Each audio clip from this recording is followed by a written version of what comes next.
నమస్తే, welcome to our channel. నిన్న Andhra Pradesh assembly సాక్షిగా బడ్జెట్ ప్రవేశపెట్టడం జరిగింది పయ్యావుల కేశవ్ గారు. దాని విశేషాలేమో చూద్దాం.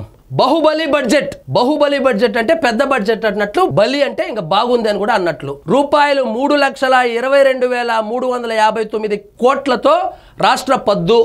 ఏపీ చరిత్రలో ఇదే అత్యధికం. ఇప్పటి వరకు ఆంధ్ర రాష్ట్రం ఏర్పడినప్పటి నుంచి ప్రవేశపెట్టినటువంటి అన్ని బడ్జెట్ల కన్నా అత్యధికంగా 3,22,359 కోట్లతో నిన్న ఆర్థిక మంత్రి పయ్యావుల కేశవ్ గారు బడ్జెట్ ప్రవేశపెట్టారు. దాని మీద ప్రజాస్పందన అయితే బాహుబలిగా ఉంది.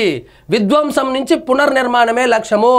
విధ్వంసం చేసేసి, అప్పుల పాలు చేసేసి, సంక్షేమం అని చెప్పి పప్పు బెల్లాల్లాగా దాదాపు 2,50,000 కోట్ల రూపాయలు తన క్యాడర్ అకౌంట్లలోకి వేసేసి ఓటు బ్యాంకు రాజకీయాలు చేసి ఆంధ్రప్రదేశ్ ఆర్థిక స్థితిగతులను అస్తవ్యస్తం చేసి ఇప్పుడు హ్యాపీగా బెంగళూరులో రెస్ట్ తీసుకుంటున్నాడు.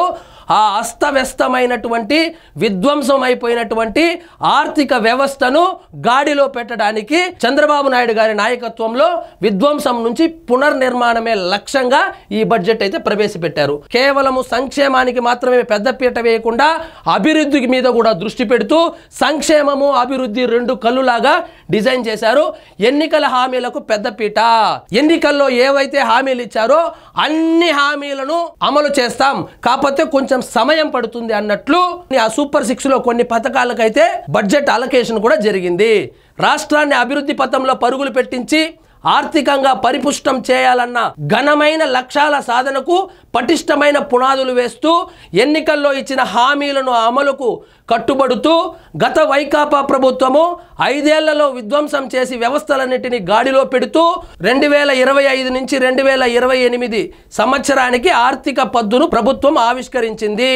ఈ బడ్జెట్ యొక్క ముఖ్య ఉద్దేశం ఏమిటంటే సంక్షేమము, అభివృద్ధి, ఎన్నికల హామీలు ఈ మూడింటికి పెద్దపీట వేస్తూ 3,22,359 కోట్లతో బడ్జెట్ అయితే ప్రవేశపెట్టారు.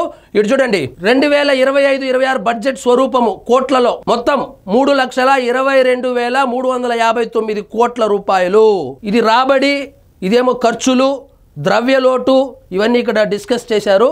మూలధన వసూళ్లు 1,04,382 కోట్లు.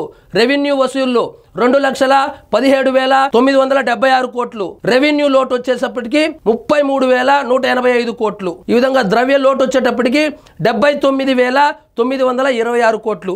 ఈ విధంగా జనరంజకమైనటువంటి బాహుబలి బడ్జెట్ను ప్రవేశపెట్టారు. బడ్జెట్లో ప్రవేశపెట్టినటువంటి ఏదైతే అంశాలు ఉన్నాయో అవి దిగ్విజయంగా పూర్తి కావాలని మనస్ఫూర్తిగా కోరుకుందాము. ఇదండి ఈరోజు మన టాపిక్. మీకు ఈ వీడియో నచ్చినట్లయితే లైక్ చేయండి, షేర్ చేయండి. ఛానల్ మాత్రం సబ్స్క్రైబ్ చేసుకోవడం మర్చిపోవద్దు.